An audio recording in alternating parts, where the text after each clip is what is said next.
চট্টগ্রাম নগরীতে বকেয়া বেতনের দাবিতে অবরোধ কর্মসূচি পালন করেছে পোশাক শ্রমিকরা। এতে করে বন্ধ হয়ে যায় যান চলাচল, দুর্ভোগে পড়েন অফিসগামী যাত্রী ও স্কুল কলেজের শিক্ষার্থীরা।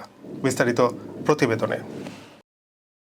চট্টগ্রাম নগরীর পূর্ব নাসিরাবাদ এলাকার বায়েজিদ বোস্তামি সড়কের একটি অংশে অবস্থান নিয়ে বকেয়া বেতনের দাবিতে সড়ক অবরোধ করেছেন পোশাক শ্রমিকরা। সোমবার সকাল 8:30টার দিকে সড়কে অবস্থান নিয়ে অবরোধ শুরু করেন তারা। এতে সড়কটিতে যান চলাচল বন্ধ হয়ে যাওয়ায় যাত্রীদের ভোগান্তিতে পড়তে হয়।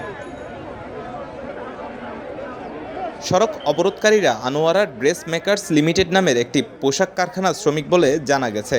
তারা জানান, 1 বছর ধরেই শ্রমিকদের বেতন নিয়ে গড়িমসি করছে মালিকপক্ষ। সর্বশেষ 3 মাস ধরে তাদের বেতন পরিশোধ করা হচ্ছে না। বেতনের নিশ্চয়তা না পেলে তারা সড়ক ছাড়বেন না।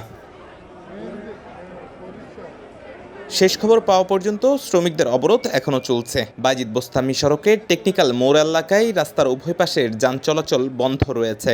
ঘটনাস্থলে সেনাবাহিনী, শিল্পাঞ্চল পুলিশ ও খুলশী থানা পুলিশ উপস্থিত হয়ে শ্রমিকদের সাথে বিষয়টি সমাধানে আলোচনা করছেন। বিষয়টি নিশ্চিত করেছেন খুলশী থানার ভারপ্রাপ্ত কর্মকর্তা মুজিবুর রহমান। তিনি জানান, ঘটনাস্থলে প্রশাসনের ঊর্ধ্বতন কর্মকর্তারা উপস্থিত আছেন। শ্রমিকদের সাথে আলোচনার মাধ্যমে বিষয়টি সমাধানের চেষ্টা করা হচ্ছে।